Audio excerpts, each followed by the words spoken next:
When the holidays start to feel a bit repetitive, reach for a Sprite Winter Spiced Cranberry and put your twist on tradition. A bold cranberry and winter spice flavor fusion, Sprite Winter Spiced Cranberry is a refreshing way to shake things up this sipping season. And only for a limited time. Sprite. Obey your thirst. This episode is presented by State Farm. Having insurance isn't the same as having State Farm. It's like needing the protection of an offensive guard on the football field, but getting an elementary school crossing guard. Sure, they're both guards, but you can only trust one to keep your quarterback safe when the game is on the line. So don't settle for just any insurance when there's State Farm. Like a good neighbor, State Farm is there. Here's my 30-second story with Guinness. As soon as my sister and I get home for the holidays, we don't even unpack. We head straight to our pub. The bartender already knows our order, Guinness and fries. We laugh all night, catch up with old friends, and walk home with faces sore from smiling. It's one of my favorite nights of the year. That was my 30-second story with Guinness. Guinness Draft Stout. Please enjoy responsibly. Imported by Diageo Beer Company, USA, New York, New York.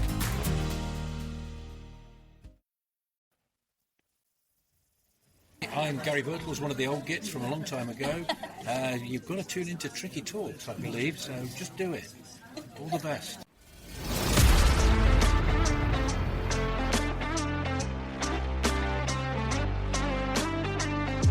Robertson, the first time we've seen them attack them, and there's Francis! Well, that's what I wanted to see Robertson do. And still Robertson, getting his shot in, and a goal! Robertson!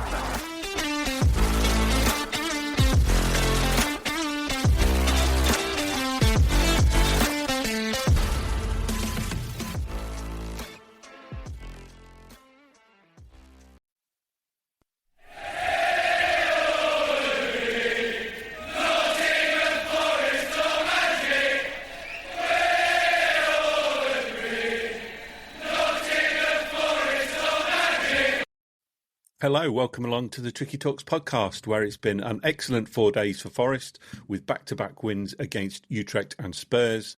Chelsea, Kate and Mollo are all here with me, beaming with smiles and eager to get going, I'm sure. First of all, hello to you, Chelsea. How are you?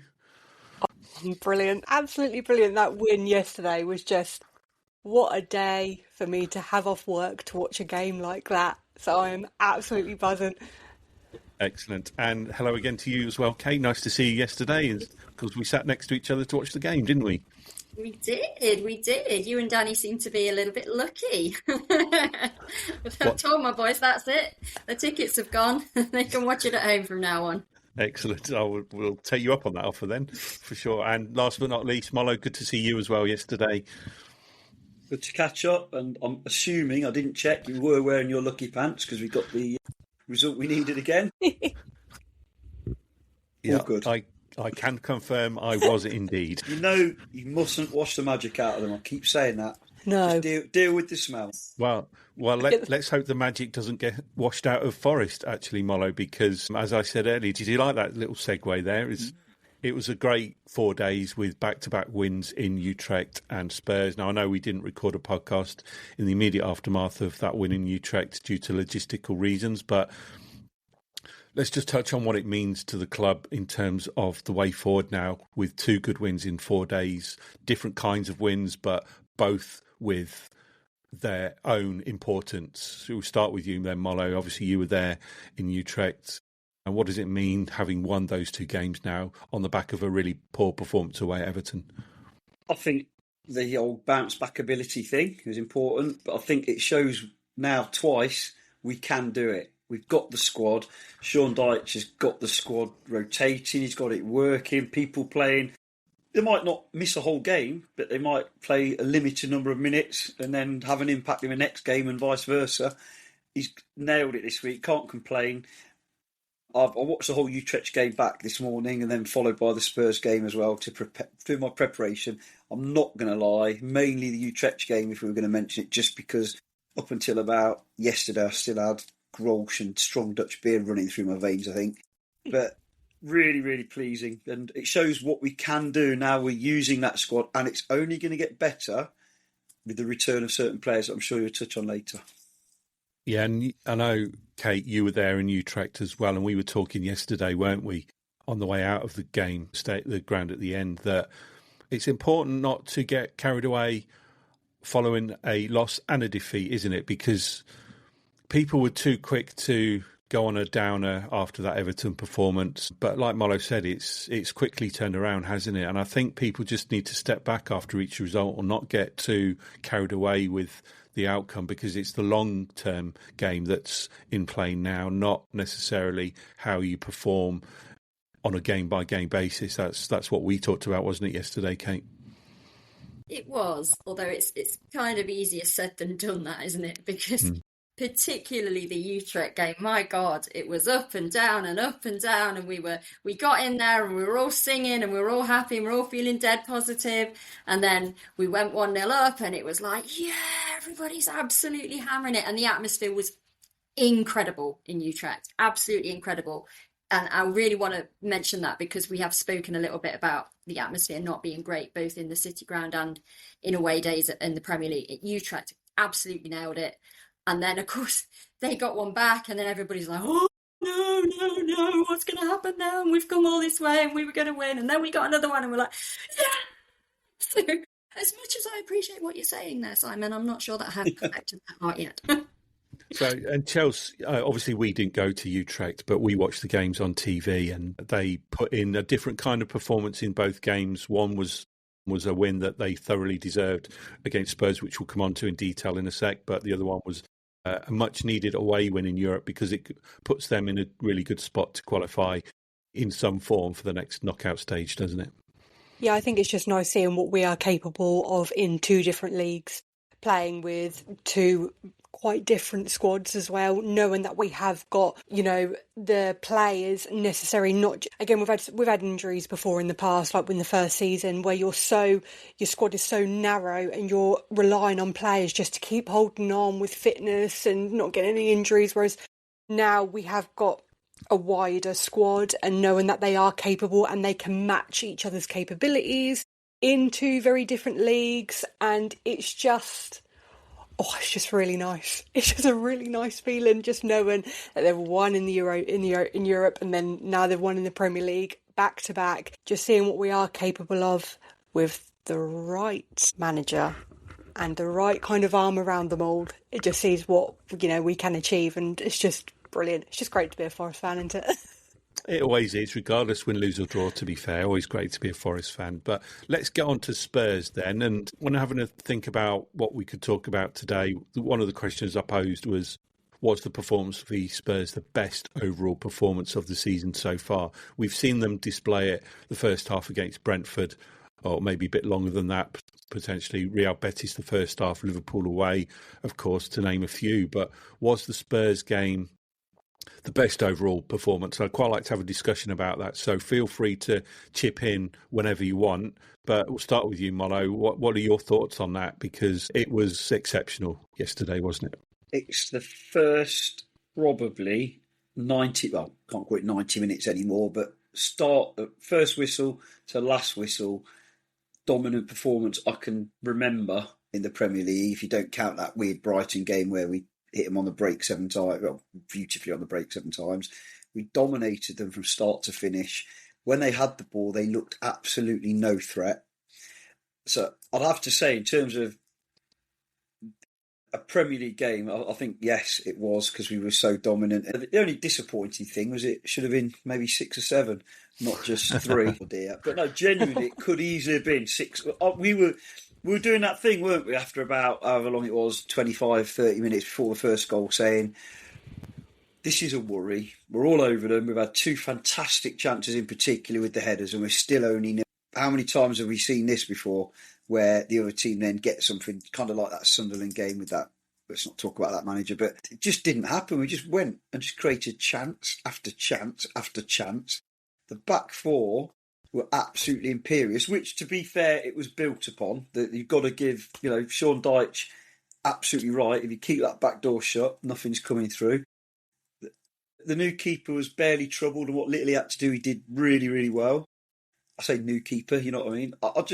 I can't pick fault with anything we did apart from we should have given our goal difference a right boost, because that's the only caveat, and I mentioned it on the group.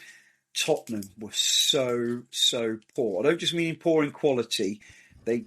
Watching that as a layman and non-Tottenham fan, my assumption is the players are not playing for the manager or something, because when a team is olaying you, someone goes in and smashes you.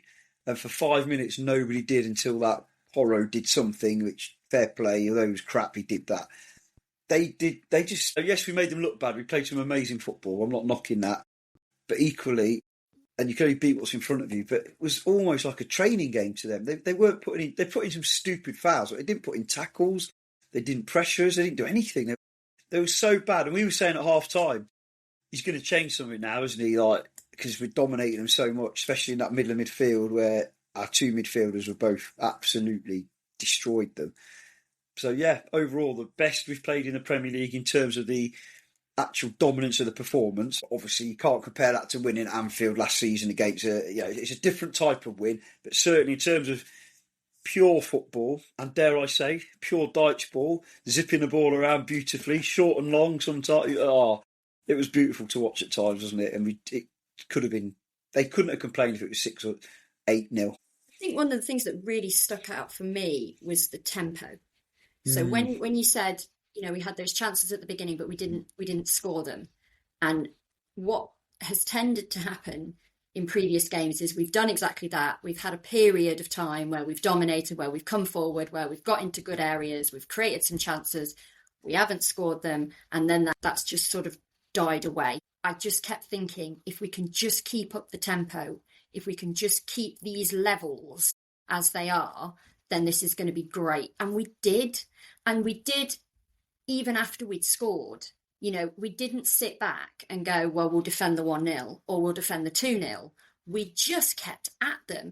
I do think there's an element of them inviting that in because, like you say, they weren't great. But I also do think there was an element of us nullifying them, us delivering a game plan to absolute perfection, and then the players just suddenly realising that they had the freedom to do that, to control the game, to take their chances, to have some fun. They were having a great time out there, the Forest players. They were living their best lives. So as were we. In the stands, as were we, absolutely. And again, that feeling of, we're going to win this game. Like, we are going to win this game. They are not going to come back and score 2 quick goals, 3 quick goals. We're going to win this game, and we're going to win it well.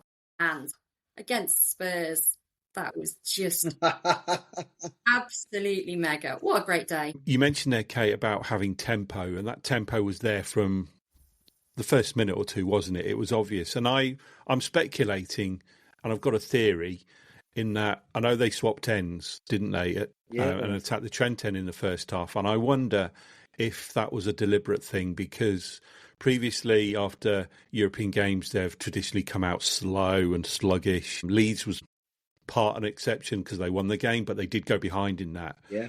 And I wonder if they needed to have that the way they could get that tempo quicker than they have done in the past was to attack their favoured Trent end in the first half, because historically, they always like to attack the Trent end in the second half because they've got the fans behind that goal, and it's always been the case. I wonder if there was some method behind swapping ends early to give them that impetus and that tempo sooner rather than what they normally got. I'm purely speculating. We're Did not we going to win know the toss for then? sure. I don't actually know. I don't know. But what I do remember is Gibbs White sprinted into your half of the field at Mollo quickly after the toss. So I think they just wanted to attack where A block were because they knew they'd have that behind them. But Chelsea, I don't know whether you noticed that watching it on TV or whether they'd gone to a break or whatever. But do you think am I crazy to think that? Well, anything what works with what works, really, isn't it? I didn't notice, but whether it's just because I wasn't looking out for it, then I'm not 100% sure. But I don't know. Going back to in performance-wise, I'll always look at result and performance in every game that we play. With Wolves, obviously, it was great to get that 3 points, but we didn't do a great performance, and that did still worry me.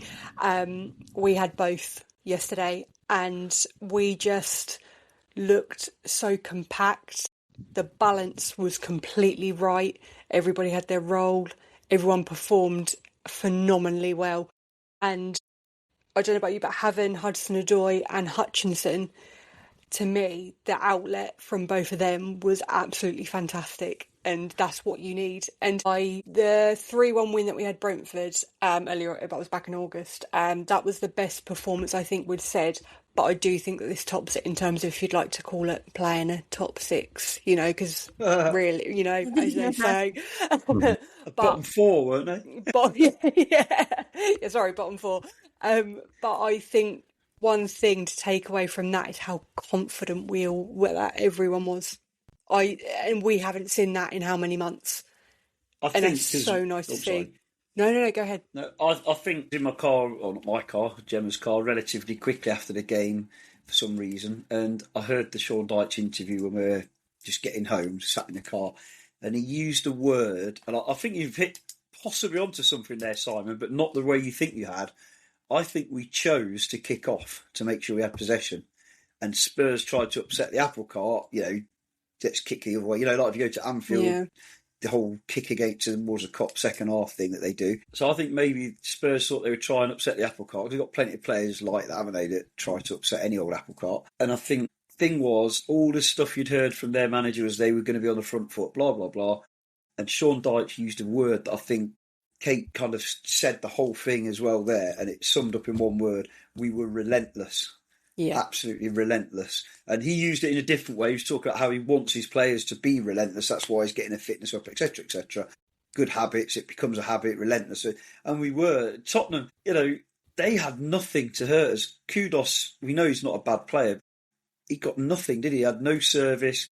And that all comes from winning that midfield battle as well, to be fair. But yeah, relentless is the word I'd use for it as well. I was so proud. I just wanted somebody to do some keepy-uppies right now. That's what I wanted. I was like, come on, somebody, just stand there and do us a few keepy-uppies, because we might have got took out by Jono again. I was going to say, like Richarlison did last season. It needed a Forest player to do the keepy-uppies during that period of malaise that was going on in the second half. Come on. And then Jono come in and chop someone in half again for them. He did it that time, didn't he? But I heard that same Dyche interview on the way home too, Mollo, and he did make a point that he wanted them to be relentless right to the end, didn't he? So even at 3-0, they were pressing really hard, weren't they? And that's the kind of Dyche ball that you'd like to see. Certainly at home. I don't know whether they'd be prepared to do that away, but as they're now getting into the system and they're getting used, everything's kind of starting to click, isn't it? And starting to fall in place. And I do like the two wingers as well that they had on as well. They were a good complement to the rest of the team, and it worked. And again, I like to see that. See if they do that, if they're bold enough to do that away from home as well. Especially at Fulham, who are going to be a slightly different proposition anyway, but also a different Fulham because 3 of their starters are obviously heading off to AFCON. Yeah, two in particular. Yeah, we'll talk about that later on, of course, for sure. But I do want to concentrate on the performance of a few players. I mean, every player came out of that with credit. There wasn't one bad performance. Even the goalkeeper didn't do anything wrong, which we have to be pleased about. And he's one of the players that I want to talk about. But I first want to talk about Sangare, because arguably was that his best game in the Garibaldi. By a mile. How much are they going to miss him now when he goes to AFCON?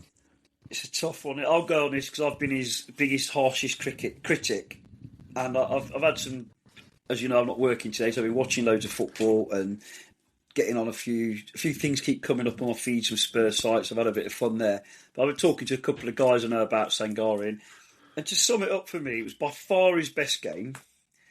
And especially when you compare that to the exact opposite last week at Everton.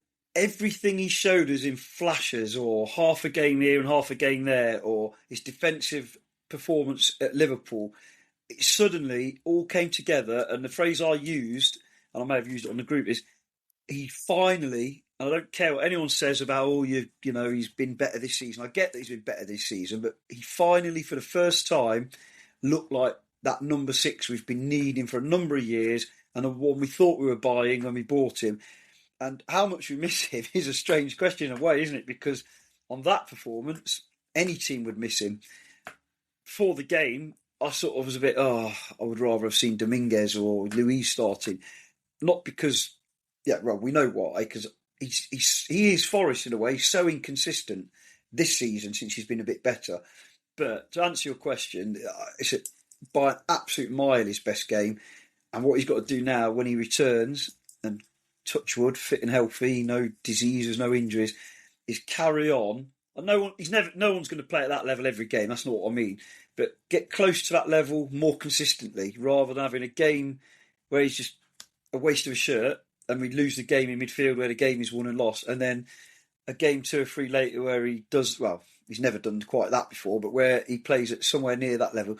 If he can do that 65, 70% of the time, then he's that player we thought we'd bought, isn't he? He's that number 6 we've been kind of crying out for many, many moons, to drive us forward, pass the ball forward, get a sort of little foot in, pick up on their mistakes. There's so many things he did right. Win a header.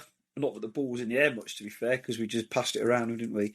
So I'm, my frustrations with him have partly been because we all knew he was capable of all those things he did, but he's never done it all in one game before. I'm so happy he's done it, because I'm not going to say I'm fully converted yet, because it's about consistency, isn't it? But I now believe we've got a player who can do that, not just might do that, or might do it for 20 minutes, if that makes sense. So, yeah.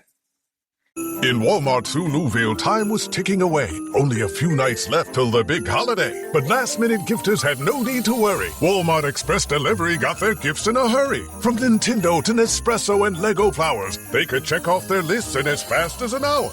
All of Huluville, East, West, South, and North, could order gifts up until 5 p.m. on December 24th. So this holiday, just do as the Who's do. With gift delivery this fast, they all gasped. From Walmart, who knew? Subject to availability, terms and fees apply. This episode is brought to you by McAfee. Yes! Playoff tickets! Just need to click here and... Wait, what? Fake site? Good thing McAfee threw the red flag. That would have been $400 gone. McAfee blocks risky sites so you don't pay for seats and other things that don't exist. Plans start at just $39.99 for your first year. That's cheaper than parking on game day. Learn more at McAfee.com/online protection. This episode is brought to you by LinkedIn. Psst, healthcare pros. Word's out, and it's too good to keep quiet. Look, LinkedIn is revolutionizing job hunting, making it possible to search by specialty, shift preference, and salary. Endless scrolling is out. Whether it's a mental health therapist or dental hygienist, finding the perfect role is faster and easier than ever. Head to linkedin.com/healthcare and start your search today.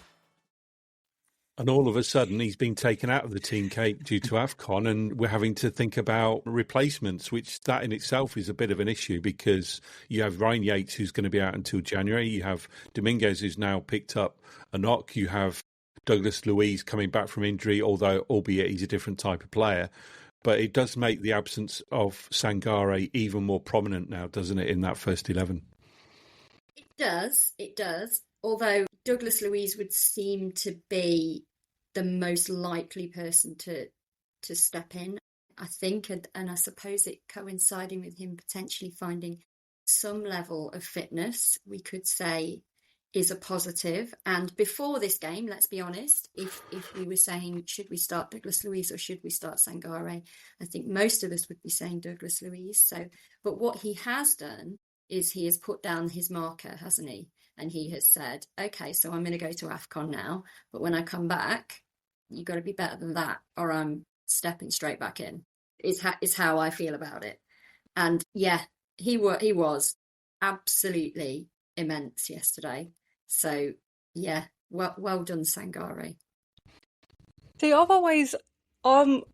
the other end of Mollo. I have always liked Sangare. I've always feel like I don't know. I don't know whether it's because, when you watch a player quite closely and you tend to just home in on each game, and I could see that he does like the simple things well, and I don't know what it was, and I feel like I knew that he could be that player, but I think it's because there was a very high expectation of him with the amount of money that he costs, and obviously injury and illnesses and all things like that.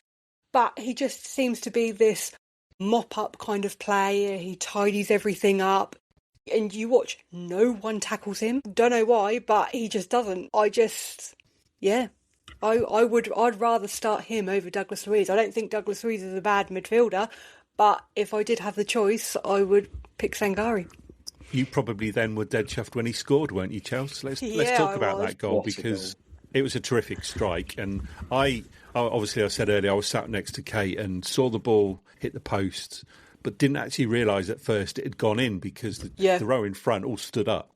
And I missed the ball actually hitting the back of the net. It went so fast. But obviously it was a great strike, Chelsea. What were you like at home? And you were watching it with your dad, weren't you? And you put something in the chat about you reckoned we could hear you from home. Well, it was one of them where I was the same as you. On telly, I thought it had hit the post. I didn't see it hit the back of the net at all. And then it was just this real big, like, delayed reaction. And then my dad cheered, and I was like, well, hang on a minute, he thought it's gone in and it hasn't. And then all of a sudden, I just realised, and I remember before when I had to do the silent cheer because my mum was in bed with a very bad migraine. She wasn't in bed with the migraine that day. So, she's now, though. Yeah, she's got one now, yeah. Yeah, I mean, outside of his boot as well, it was a fantastic goal. And obviously, it was just brilliant. It was just a bloody great game to watch. It's probably clearer for you in A block, wasn't it, Mollo, when the ball hit the post? You'd have clearly seen it go in straight away. As soon as he hit it, I was convinced it was going in. It was only when I saw it at the replay, or obviously on the scoreboard and later on telly, I realised how much slice he'd put on it. If it had been half a yard further back, it would have been about 10 yards wide. He hit it that perfectly, didn't he? It was absolutely spot on, and it was just total carnage in A block, as you can imagine. And let's be clear, I'm really, really pleased. I don't want to see Forest spending 30 million and not getting a £30 million player. To hark back to what you said there, Chelsea, on a good day, does do a bit of mopping up and a few simple things, but that's not what you should be getting for 30 million quid. We've got loads of players who can do that.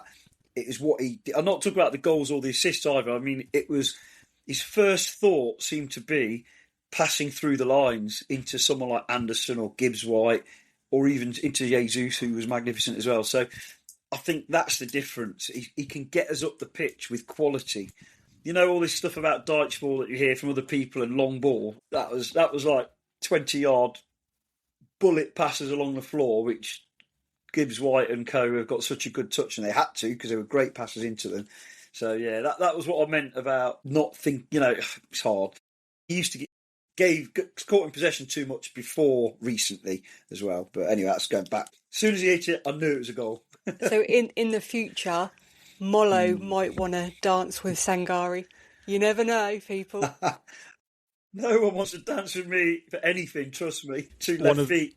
One of the things I've noticed about Sangare, he's getting forward a lot more, isn't he? And he's getting more chances. And a perfect example of that was the first goal, where he robbed Gray on the edge of the penalty box and set it up for Callum Hudson-Odoi. And Hudson-Odoi is the next player I want to go to in terms of having a conversation, because he's been in and out of the team a lot lately. But those two goals were terrific in their own right. Obviously, one was a tap-in and then scoring from a cross as well in the second half. But on that goal, I think he was quite fortunate to get that, because by all accounts, Sangare should have scored himself. But I don't know if you've seen it, having watched it back, Kate. His first touch after he'd robbed Gray was atrocious. Shinned it, didn't he?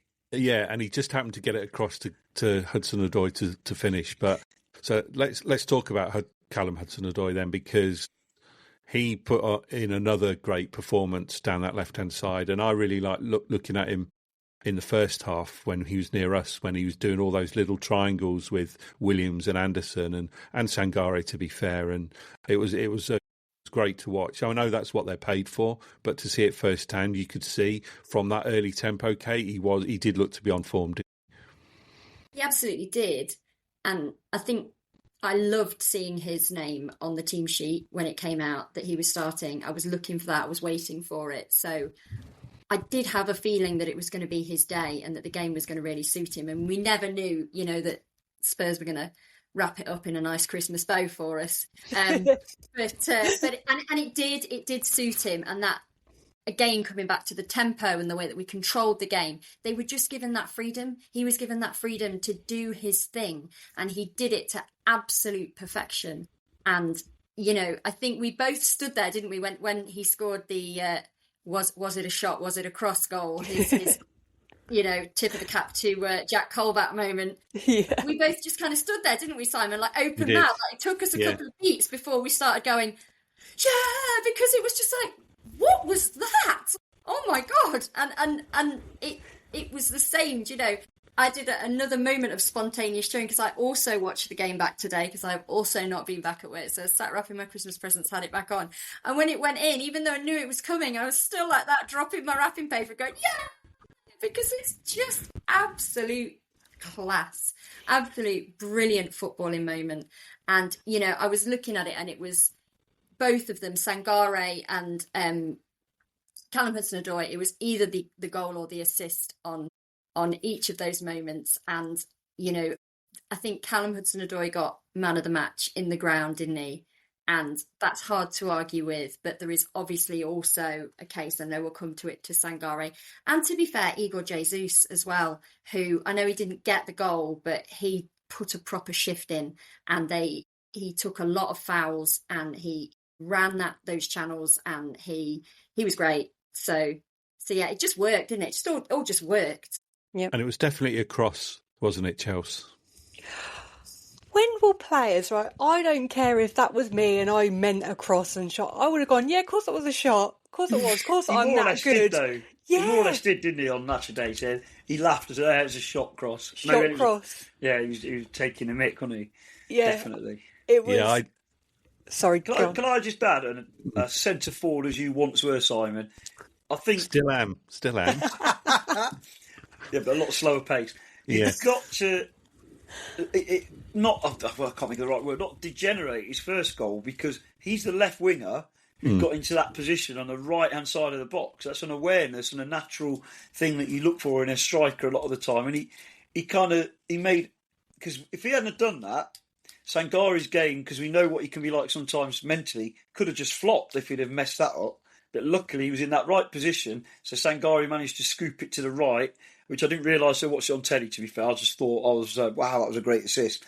So credit to Callum Hudson-Odoi for just reading the situation. As soon as Sangare won it, he got around him, didn't he, almost, or across the box to give him that option. And it was just, he was great, to be fair. Yeah. You know my feelings on Callum Hudson-Odoi anyway. I've always said he's the best player at looking after the ball that we have. So I looked at the goal, and in the build-up to the cross coming in, he wasn't looking at the goal at all. He absolutely had no idea where the goal was. So I can't see how it was a deliberate shot because he was purely guesswork in terms of... Yeah, I mean, it was a great cross, and had he not scored, I'm sure Jesus would have knocked it in anyway. But Keeper should have intercepted it, shouldn't he? Yeah, true. Because we were in line with that, and when as the keeper was there, I assumed he was going to at least slap it or something. But when it dropped over, talking of keepers, I do want to talk about Big John, as he's now affectionately known, because we're all. We've seen him play in the European games before, and this was his Premier League debut, and he's kind of, are we going to get those heart-in-mouth moments that we perhaps have seen previously? And to be fair, he did okay. He didn't have a lot to do, but his footwork seemed okay on the ball, wasn't it? That was okay. He didn't have too many shots to save other than that one from Gray in the first half, which he gathered quite nicely and then got the rebound as well. So overall, nothing to write home about, I don't think, but he looks solid enough, and it remains to be seen whether he'll play again in the near future, depending on how Sells recovers from his groin injury. But any particular thoughts from anyone on Big John? I think he didn't really have much to do, did he? It's really hard to kind of analyse him based on that game, because Murillo was back, the brick wall of our back four was in, and he didn't have to do really anything, did he? And yeah, I know what you mean, Simon, about his footwork and everything. And yeah, but again, to analyse him from that game, I'm not really sure that we can. And I wouldn't pick him over Sells anyway. But again, we're never going to know in the future when we are going to need him. But I think it'll be determined on a game where he does have more work to do. And I think that's when we will be able to see what he is capable with. Yeah, fair point. I agree with that. Anything to add, Kate? Because I know you were particularly keen to talk about. I keep calling him Big John, but as he's Little now John, known. Robbie. Yeah, that's true, actually. So I think we just got to give him a bit of credit because he got a clean sheet, and that's something that actually Matt Sells has been lacking. And I'm sure Matt Sells would have got a clean sheet yesterday, but he must have been feeling the nerves. And a lot of Forest fans saw his name. Well, I was in the NAV pre-match, and Emily Anderson was on the mic, and when she announced that John was in goal, there was a groan, a collective groan came across everybody. So it wasn't something that we were wanting to see. And I think that instilled some nerves in me because, and I said to one of the guys that sits behind us, made a comment about it, and I was like, oh, it'll be fine as long as they don't get a shot on target. Little did I know. Well, they did get one, didn't they? He saved it. He did okay. You know, he did have one save to make. Was it? I think it was just one save to make. It was, yeah. And he did. He saved it. And like you say, his distribution was fine with, I think there was one that he kicked out, wasn't there? You know, and actually he looked okay. He looked confident. He didn't look nervous.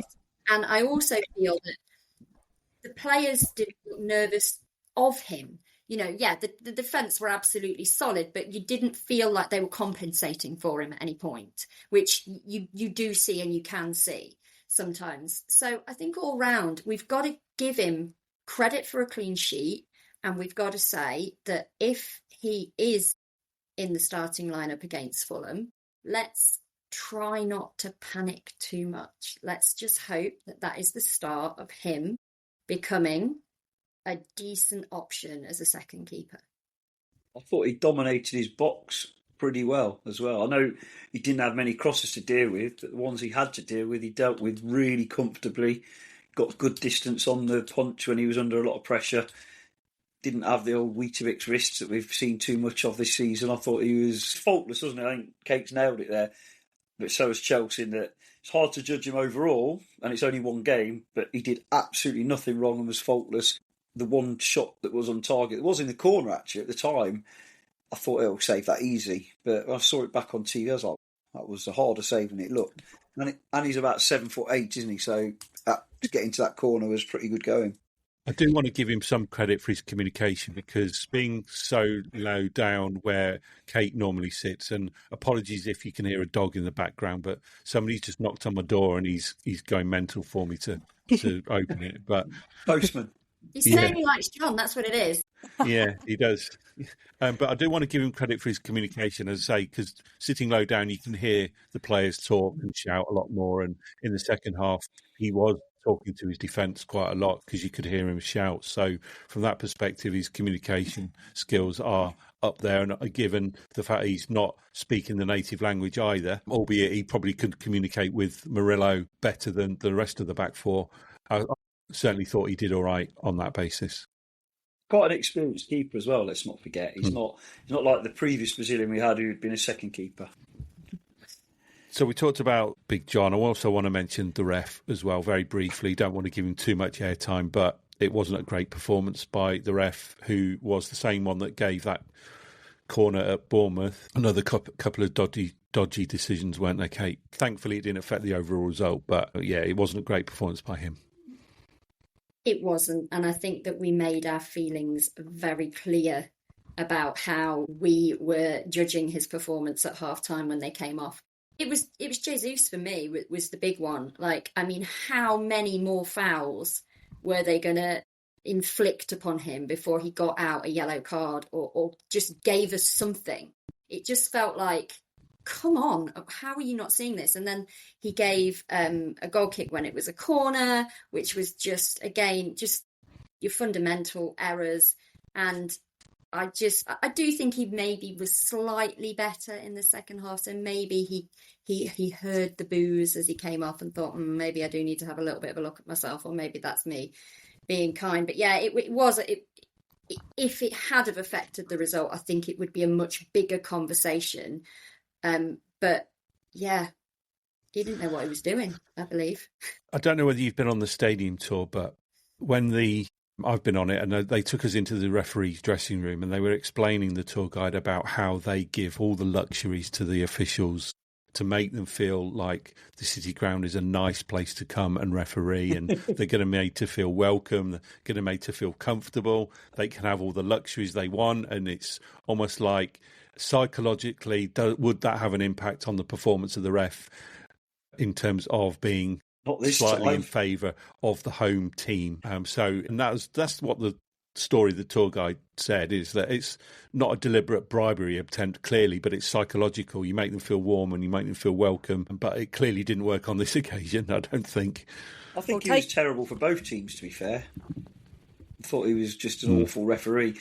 It was like he was guessing at times and giving, like Kate said, there would be practically a rugby tackle or assault on one of the centre forwards, because we did it to them as well. And then in midfield, someone would go down from brushing their shoulder or getting coughed on, and he'd give a free kick. I think he was just so inconsistent. It was awful. Yeah, go on, Chelsea. Sorry. No, I was saying, we'll take a note of his name down and don't give him all the luxuries if he ever comes to the City Ground next time. But honestly, if us four are all bad at our job, what happens? Well, we'll get the sack, won't we? Like, I just don't understand how you can ref that badly. I mean, I have no idea what his name was. I couldn't, you know, when you kind of pinpoint referees and know their name. Well, let's just say he had quite a few names yesterday when from me and my dad. But I think me and Dad were looking, and 47 minutes had gone past before he'd actually gave something our way. It's just ridiculous. I think we could all see it, and yeah, it's just very frustrating. Yeah. Right, coming up very quickly, we're going to hopefully have an FPL update this week and a quiz. But before we get to that, Mollo, you're going to do your moment, and then we are going to be doing our man of the matches for Spurs and Utrecht, because we do need to record those. So very quickly, Mollo, what's your Mollo's moment from Spurs, please? Honourable mention, obviously, for Sangare's goal, which would normally have taken it. But get your scarves out for the lads, and you've got your scarves, so off you go home, or worse, that effect. I just thought that was just class, old school terrace banter, especially to get your scarves out of that. And it was just, I just loved it, and a lot of people did. I thought A Block were back on good form as well. Perhaps the after effects of Utrecht, because so many people I saw in Utrecht that I saw again. And before the game, they're all the same. But yeah, that was it for me. I thought proper old school terrace banter back in play, because you don't always see it these days. Right, whilst you're on there, Mollo, let's do man of the match for Spurs to start with. Who's yours? Well, loads of contenders. I think, like you say, back five were brilliant. But games are won and lost in midfield. And I think the two wingers were both absolutely brilliant. Both. We haven't mentioned Hutchinson, who was almost equally as good, really. It was a two-pronged attack, wasn't it? Who were both brilliant. But that and it was all built on the midfield absolutely winning the battle, the front man holding up that ball. I thought our midfield three was superb, but the pick of the bunch. And this gives me great pleasure. I never thought I'd be saying this season. Man of the match for me, edging it, was Sangare. Well done to him. Typical Forest that we now haven't got in just a few weeks, but there we go. Oh, Hilton stay. Your beds are soft and cozy. No lumpy couch, no stiff futon, no shower line at crack of dawn. Oh, Hilton stay. When you want holiday comfort you can count on, it matters where you stay. Enjoy comfortable rooms and friendly service when you stay with Hilton instead. Save up to 25% this season when you book with Hilton. Hilton for the stay. Terms apply. Okay, very quickly then, Kate, your Spurs man of the match, please. So I'm stealing this. I heard this on Forest Focus, and I think I heard it on Match of the Day as well. So Ibrahim Sangare is the first Forest player to get 2 assists and 1 goal in the Premier League since Steve Stone versus QPR in May 1996. So for me, Sangare. All right, Chelsea, who are you going with?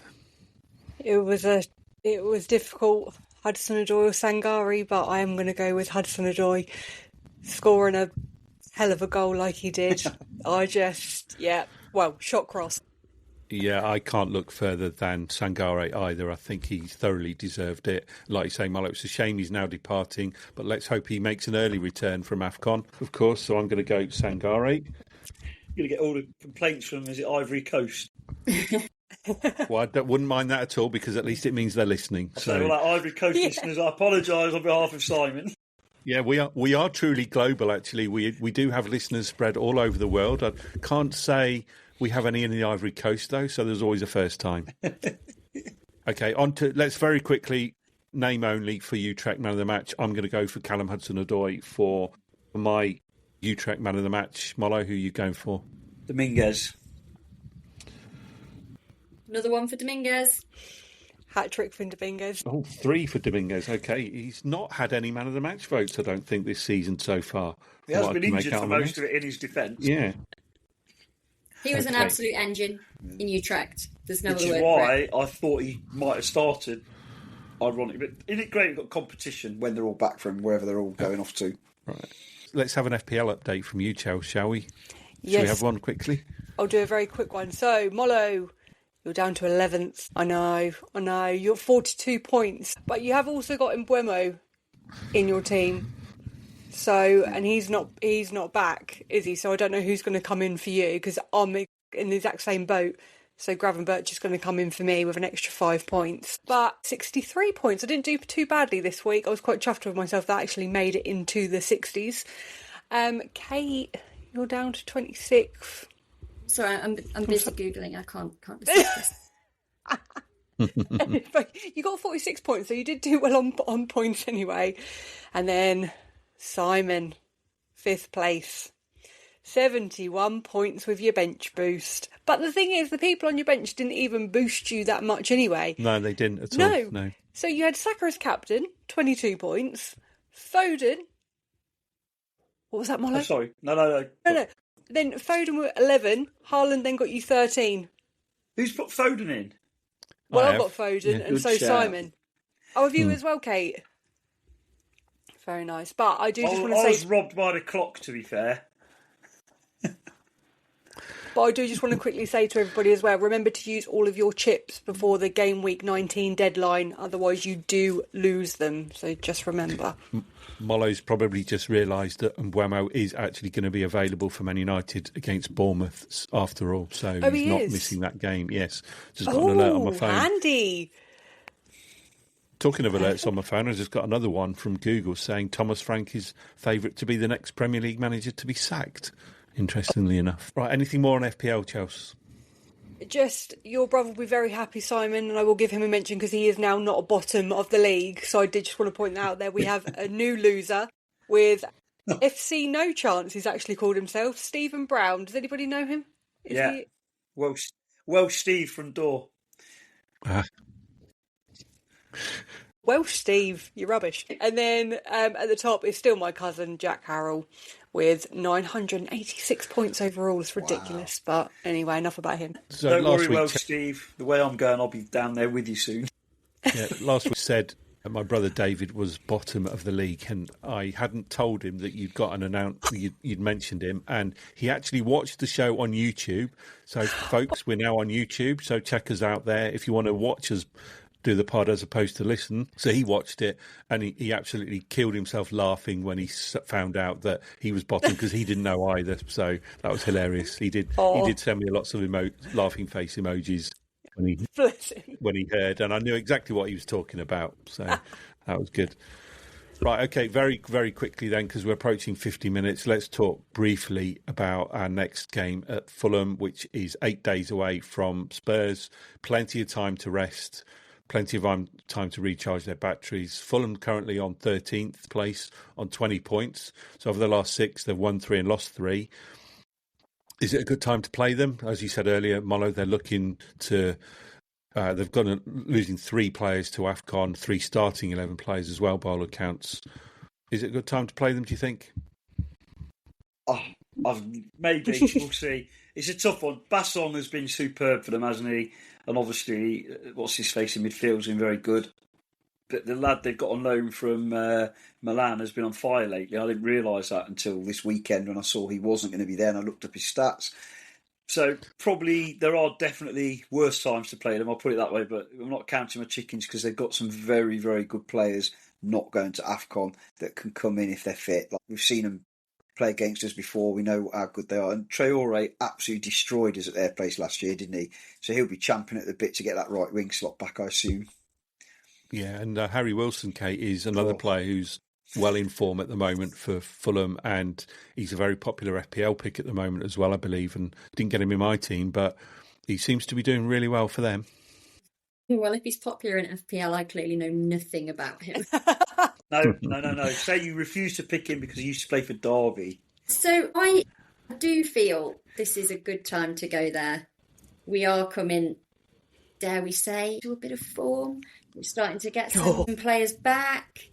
You know, the biggest thing is this break, isn't it? I think this is the only break we've got over the Christmas period, and they have got a bit of time to train, to recuperate, to enjoy that winning feeling for maybe a little bit longer than they might have. So I would say we go there and we play our best team, and we hopefully go with a bit of confidence. And I've said it before, it's about time we were able to turn confidence into consistency.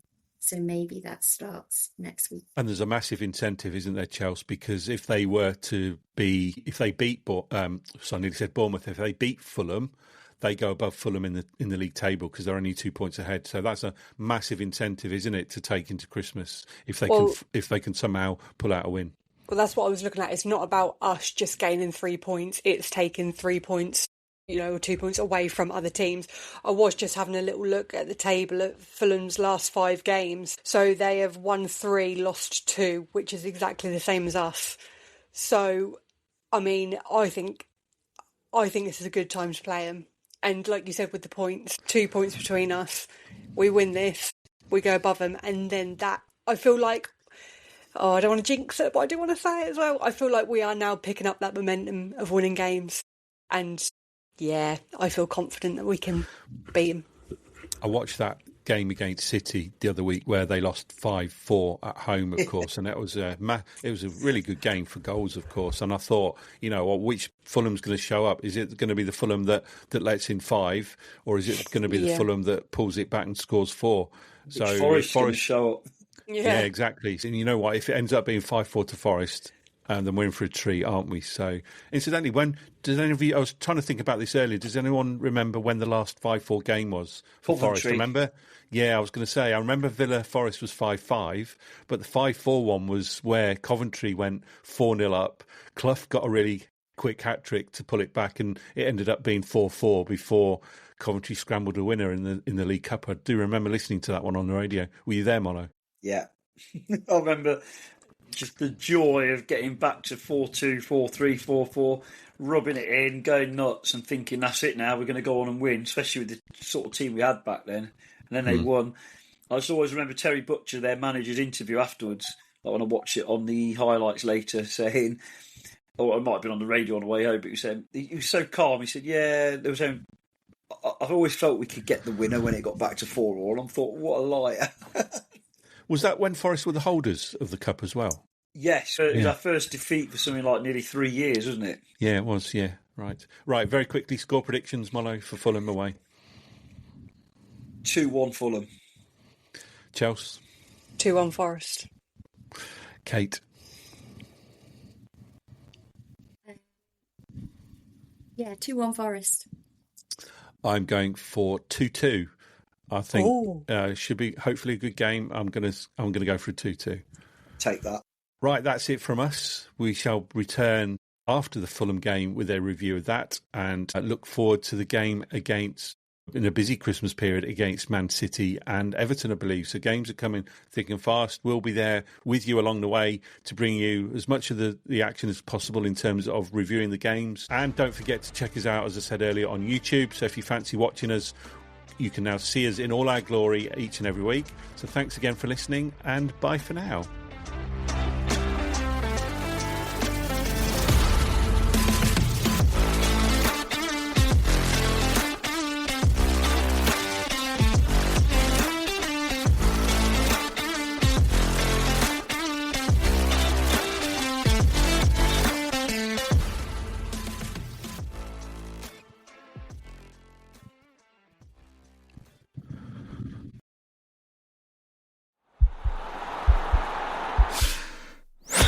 This podcast is part of the Sports Social Podcast Network.